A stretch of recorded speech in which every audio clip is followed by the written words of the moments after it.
बिस्मिल्लाहिर्रहमानिर्रहीम बिस्मिल्लाहिर्रहमानिर्रहीम अज़ीज़ तलबा अस्सलामु अलैकुम। उम्मीद है आप सब लोग खैरियत से होंगे। अल्लाह पाक आपको ज़िंदगी के हर मैदान में कामयाब करे और आपको अपने घरों में खुश और आबाद रखे, आमीन। आज हम इमाद दहम की कहानी करेंगे, दो बकरियां जिसका नतीजा है अक्लमंदी ज़रिए निजात। एक दफ़ा का जिक्र है कि एक खूबसूरत पहाड़ी इलाका था।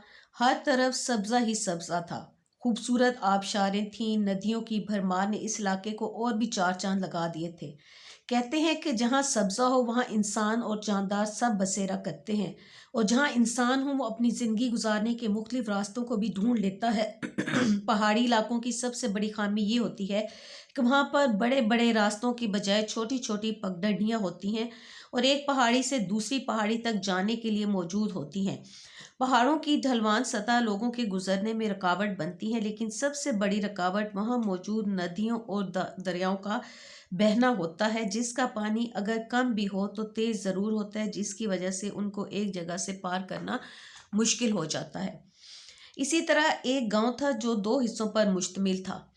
गांव के बीच में से एक नदी गुजरती थी, लिहाजा गांव वालों ने एक दूसरे हिस्से में आसानी से पहुंचने के लिए इस नदी पर लकड़ी की लठ डालकर रास्ता बना रखा था, यानी एक पुल सा बना रखा था। ये रास्ता उनको बहुत बड़ा सफ़र करने से बचाता था, लेकिन इस रास्ते में एक कबाहत ये थी, यानी खामी ये थी कि एक वक्त में सिर्फ एक तरफ से ही आने वाला गुजर सकता था, और अगर दूसरी तरफ से कोई आता तो उसे या तो इंतज़ार करना पड़ता, या फिर अगर वो आगे आ जाता तो किसी एक को मुड़कर वापस जाना पड़ता।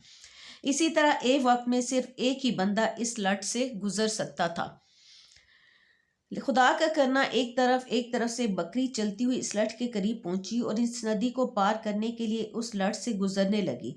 इसी दौरान दूसरी तरफ से भी एक बकरी चलती हुई लठ पर आन पहुंची।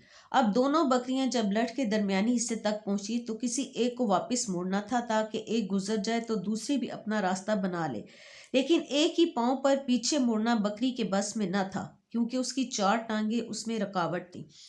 अब दोनों बकरियां बड़ी परेशान हुई, क्योंकि दोनों पीछे मुड़ने की कुदरती सलाहियत नहीं रखती थीं, और फिर लठ पर इतनी जगह भी न थी कि वो मुड़ सकें। अब दोनों परेशान हुई, वो सोच में पड़ गईं। लेकिन एक बकरी ने समझदारी दिखाते हुए एक तरकीब सोची, और वो एक बकरी लठ के ऊपर बैठ गई और दूसरी उसके ऊपर से आहिस्ता आहिस्ता गुजर गई। अगले ही लम्हे दूसरी बैठी हुई बकरी उठ गई और अपनी मंजिल की तरफ चल पड़ी। इस तरह दोनों बकरियों ने अकल और दानिशमंदी से इस मसले से निजात हासिल की। सच है, अक्लमंदी ज़रिए निजात है। नतीजा अक्लमंदी ज़रिए निजात है, यानी अगर इंसान अक्लमंदी से काम ले तो हर मुश्किल को हल कर सकता है। तो आपको जो है अक्सर जो है पेपर में नतीजा सिर्फ आ सकता है, नतीजा लिखा हुआ होगा तो आपने उस पर कहानी लिखनी होगी। तो आप लोगों ने जो भी आप कहानी पढ़ते हैं तो उसका नतीजा लाजमी देखें, क्योंकि ज़रूरी नहीं है कि जो कहानी का टॉपिक हो वही आए, नतीजे पे भी आपको कहानी आ सकती है। उम्मीद है आप लोगों को ये अच्छी लगी होगी। इसी तरह मैं आप लोगों के सिलेबस से मुतालिक और भी कहानियाँ जो है उस पर वीडियोस बनाऊंगी। अगर आप मेरे चैनल पर नए हैं तो मेरे चैनल को लाइक करें, सब्सक्राइब करें और अपने दोस्तों में शेयर भी करें।